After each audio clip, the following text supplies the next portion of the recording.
there, gorgeous people. I thought I'd chat a little bit about chelating agents, because I have a feeling these are going to be really important moving forwards on the planet.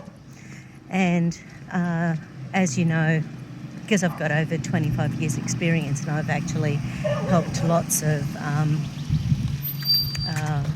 pharmaceutically damaged humans over my 25 plus years, it's something that's why this has been such a big journey for me in the last 18 months, listening to as much as I can about all the individual ingredients and the alternatives and, you know, which one's going to be better, should we have a, Anyway, whatever. I think I mentioned last week there is a test called a D-dimer test, and on the website cmnnews.org, cmnnews.org, there's a video there from about 2 weeks ago where they were looking at people who have been having symptoms continuing over the last 18 months from their original infection. And what this D-dimer test found was that 62% of the people whose symptoms haven't let up since their infection have microcapillary blood clotting. So just in my tiny little world, I've had 2 clients with really high D-dimer readings so far. Here, and I know things are always different around the world, but here in Australia, the normal level is 0 to 4. Anything higher than that shows capillary clotting, microcapillary clotting. And then, of course, things like CRP, C-reactive protein, is another nice inflammatory marker. And here in Australia, it's supposed to be like less than 1. And I've had people with their numbers be around that 15 to 25. So looking at inflammatory markers is really important. But I think moving forward, chelating agents are going to be really important. And it's going to be years until we know the full effects of what's going on. And so the chelating agents are things like, basically a chelating agent is something that binds with toxins in the bloodstream and helps to take it out. So nutrients like lipoic acid and vitamin C, the nice thing about those is that they are both fat and water soluble antioxidants. So therefore they help to pull toxins out of both the blood and the fatty tissue. And your fatty tissue is like like insulation. So your body will often, if we've got too much inflammation, it will lay down the toxins in the fat tissue. So it will hide it out of the bloodstream and lay it down in the fatty, that's where the liver, gallbladder are so important. Your bile from your gallbladder is a really important nutrient to help to eliminate toxins. Without bile, it's hard to go to the toilet, so a lot of people who have had their gallbladders removed have issue with their bowels after that, because it's a natural laxative and that helps to get toxins out. So chelating agents, so things like vitamin C and lipoic acid, different nutrients have got different levels of the ability to chelate toxins. Obviously, I love things like my Brock Shot sulforaphane products. So that family that has sulforaphane, the family is things like broccoli, cauliflower, Brussels sprouts, wasabi. So that's the family. And getting a combination in of both raw and cooked, because obviously we get different nutrition when things are raw and cooked. And with a lot of greens, some people have kidney pains when they eat too much raw food. So some people can cope, some people can't. So even just heating up things just that little bit of a fraction, adding butter to it. There's plenty of organic butter around. Oh, well, here in Australia, organic butter's the same cost as regular butter, so why not? And so butter helps. Butter has butyric acid in it, and butyric acid helps the gut lining. It's really nice. And of course, who doesn't love a bit of butter? Unless you're vegan, in which case I've all of a sudden become evil, and that's fine. You know, truth is fluid, as I heard Laurie say earlier on today. So there's other things like N-acetylcysteine and glutathione, both really good chelating agents for different things. Different chelating agents work in different pathways of the liver, different organs of the body. That's why utilising things from different sources is really important. You know, some from your food, some from supplements, you know, getting your water, you know, as we've discussed before, making sure you're drinking purified water with lots of, you know, either lemon juice or apple cider vinegar, making sure it's purified, get the chlorine and fluoride out because that destroys your gut microbiome. And of course, chlorine and fluoride, they can coat the pineal gland, which just has a fairly major effect of making us less courageous, the inability to see through the crap. Anyway, that's all good. We've all been there, done that. And our egos keep us where we are a lot of the time when we're not ready to move on. What other chelating agents? I use a lot of herbs with my clients. Herbs like Beplurum and Schisandra, dandelion. Dandelion leaves specifically has been found to help with some of the ingredients in these jabs that were supposed to be innocuous that aren't.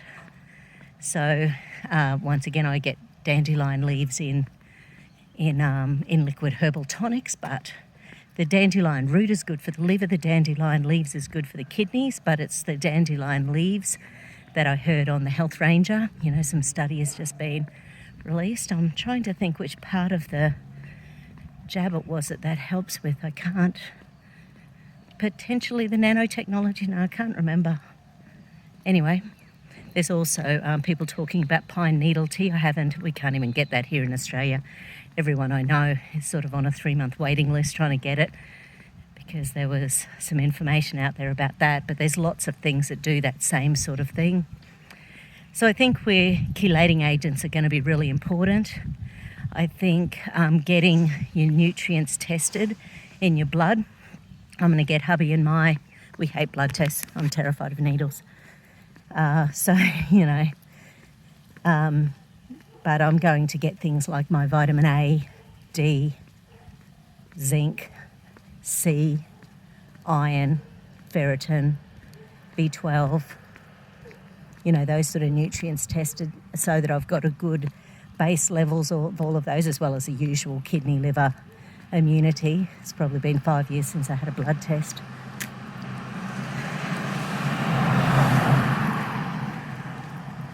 So I want to make sure that those nutrients are iodine. I want to make sure those nutrients are really, really good and solid, making sure your thyroid's working well. Here in Australia, the TSH range is between 0.5 and 5. But as we get older, they dumb down the information with your thyroid. So for example, here in Australia, even though people feel better when their thyroid is at 1.84, like that's just smack bang where people feel pretty good, particularly women, but men too. Basically, once it gets higher than that, that's a more and more sluggish thyroid. If you have a sluggish thyroid isn't just about weight. Thyroid is about, it's about metabolism. So if you're not getting rid of toxins out of your body, and hey, the type of toxins that are going into our bodies at the moment are different from anything that our bodies have ever seen before. So different people are going to be responding in different ways, which is why the side effects are so hugely different for different people. So with the thyroid, if the thyroid is sluggish, what it ends up meaning is that your whole detox mechanisms are sluggish, so it's harder to get toxins out in your body. You're more likely to lay down fat with the toxins, and your whole digestive system and bowels and everything can be just not as effective as a detox agent. which at the moment we need all our detox mechanisms up and running. So chelation. So anyway, those are the sort of things I'm thinking about. Obviously, some people have the ability to go get vitamin C infusions. I think if you've had really bad side effects, then that can be something to look at. If the exhaustion is there, then need to think mitochondria. So the mitochondria, things like coenzyme Q10, N-acetylcarnitine, creatine, from the herbal perspective, all the ginsengs, Korean ginseng, Siberian ginseng, withania, ginkgo of the brain. You know, there's information that some of these toxins can get across the blood-brain barrier. I think I've mentioned women, it's one of my little factoids from the last week, women have a blood-brain barrier twice as robust as men's. And I don't know whether that actually, since I found that out, which I just found interesting, I'm going to have to go and have a look at rates of things like dementia and Parkinson's and MS and stuff, because I would have thought they were higher in women than men. But maybe that's because I only see more women for those diseases in my clinic, so I just might have a warped view of that, which, you know, is fine. I'm more about information gathering. It'll be cloudy here today. This is where the butcher birds live. So hopefully they're not going to swoop me, because then I'll drop my phone and I'll be gone. Yeah, so making sure your thyroid's up and running, obviously, if we've got excess weight. And every time we get locked down, I put on 3 kilos. Out comes the wine, out comes the chip, out comes the chocolate. So I don't cope very well with lockdowns. Apparently, you know, march towards communism isn't suiting me that well. Anywho, those are my thoughts on chelating agents. So I've got my little things I'm doing. So probably the main things that I'm doing every day just to protect myself from the potential for transfection are things like 300 milligrams of CoQ10, 4 to 6 grams of vitamin C, taking something for my thyroid every day. I've got a product called Thyroid Balance, so I take 3 of them at a time. Sort of doing stuff for anti-inflammatory, the old activated turmerics, things like that. Oh yeah, and I'm taking, once again, in Australia, I just sort of take like 5,000 units of vitamin D a couple of times a day. So they're probably the main things I'm doing to protect myself, keep myself up and running, so I can keep my clinic up and running, so that, you know, it doesn't affect me so badly. But obviously I'm very hands-on with my work. Anyway, that's just a few thoughts. If you've got any other thoughts, let me know. Okay, have a good one. Bye.